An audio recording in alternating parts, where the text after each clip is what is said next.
Como é que tu vê qual que você acha que é o caminho, qual que é a evolução, para onde que vai o jornalismo agora nessa década? Bom, agora, no momento presente, que a gente tem mídias sociais assim tão exuberantes e que as pessoas usam isso para se informar pra caramba. Tem muita coisa que acontece instantaneamente nas redes sociais e tal. O jornalismo, como é que ele vai se adaptar? Será que eles vão ensinar na faculdade o jornalismo igualzinho ensinava 10 anos atrás? Não. Não. Aliás, acho que eles não sabem como é que vão ensinar de agora para diante. Porque tudo isso que você falou é uma realidade. Agora, o fato de todas as pessoas noticiarem as coisas, todas as pessoas registrarem e publicarem, não quer dizer que elas estão fazendo jornalismo. Sem dúvida. O jornalista tem compromisso com a qualidade da informação. É isso que diferencia o trabalho do jornalista de tudo mais que é feito em relação à informação. Uma coisa é você divulgar uma informação, outra coisa é você checar, verificar, buscar fontes e tentar o mais... eu digo que nós somos contadores de história e nós tentamos contar a história o mais próximo possível na maneira como ela realmente aconteceu. Você vai num determinado lugar, teve um acidente, você vai procurar as pessoas que possam contar como é que foi o acidente. E ali você junta e tenta juntar os pedaços, junta aquelas entrevistas para contar para as outras pessoas que estão em casa o que aconteceu. Você simplesmente chega e fala, o cara chegou e bateu e tinha uma garrafa de cachaça dentro do carro dele. A garrafa de cachaça no carro dele não quer dizer que ele bebeu a garrafa. Não quer dizer que ele bebeu a cachaça. Não quer dizer que a garrafa era dele. E não quer dizer que ele estava embriagado. Este é o compromisso que o jornalista tem. Ele tem que chegar e falar assim, tinha uma garrafa de cachaça, mas o cara foi submetido ao exame do bafômetro e ainda não saiu o resultado. Mas isso leva tempo, né, Tramontina? Só que isso leva tempo.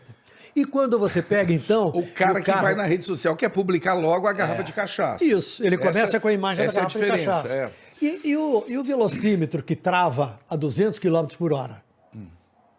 Aí você vai e procura especialista neste assunto, eles falam o seguinte, quando um carro está em velocidade e ele tem, por uma fração de segundos, um bloqueio, ele para, ou porque ele bate, ou porque ele trava, ou porque ele quebra, ou porque ele se choca com uma árvore, com um muro, há uma disfunção absoluta nos computadores e um veículo que estava a 30 por hora pode ir para o relógio, o velocímetro, a 200. E o veículo que estava a 140 pode parar no 30.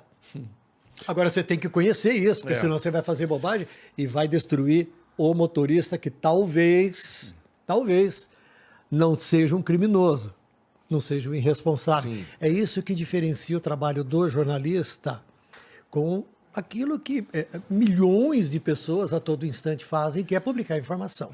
Eu concordo total, Tramontina, eu só queria acrescentar assim, para mim não fica só no jornalista. Assim, hoje, se tiver um professor que sabe dar boas aulas de química, e ele usa isso no canal dele, e ele cuida do conteúdo e tal, ele vai conseguir ganhar o quê? Uma reputação. E é por isso que reputação é algo tão importante para num lugar que às vezes as pessoas ficam famosas muito rápidas, sem ter o tal dos tombos, você entendeu? Esse é o lance.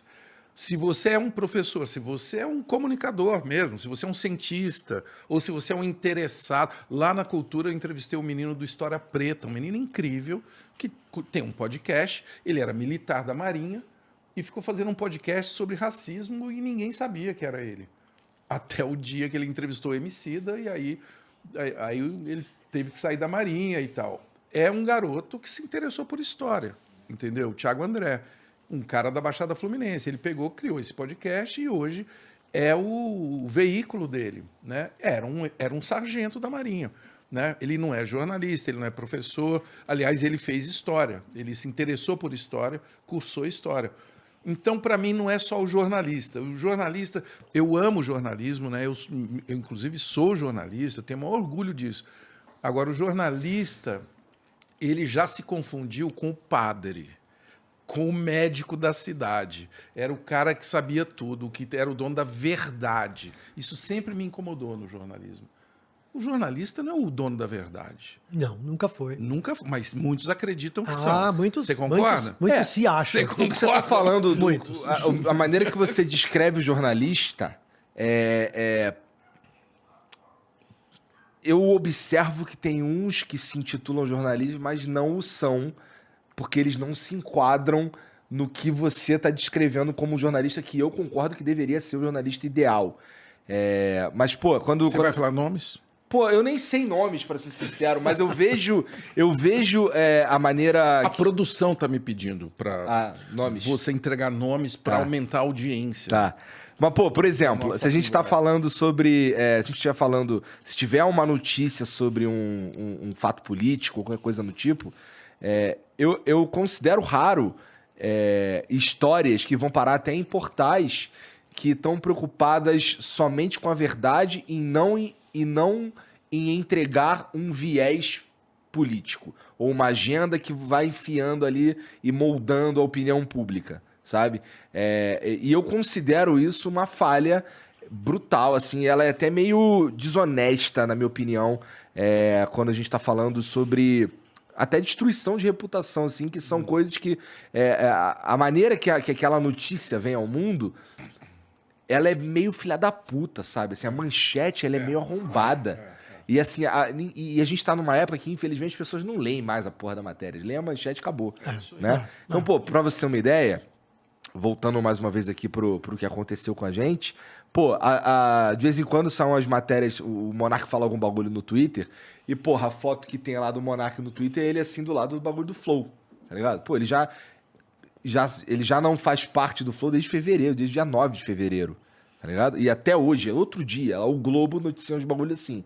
E a maneira como eles noticiam as coisas, elas têm claramente um viés que pode ser destruição de reputação, pode ser um viés político, pode ser um monte de coisa. E eu vejo aquilo ali e eu sinto raiva do jornalista, em geral, sabe?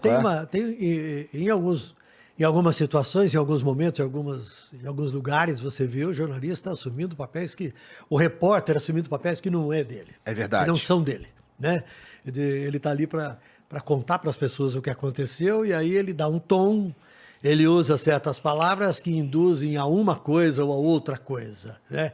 É uma distorção, claramente é uma distorção, né? Agora, é uma pena porque isso mais e mais acontece, porque muitas vezes a pessoa acha que tem que fazer aquilo para se diferenciar, ou para se destacar. Ou para sinalizar a virtude. Mas você não alcança nenhum desses objetivos dessa maneira. Jornalisticamente, não. Pô, gostoso ouvir isso, Tramontina, de você, cara. Olha aí. Eu gosto e eu espero que isso se prove verdade com o passar do tempo.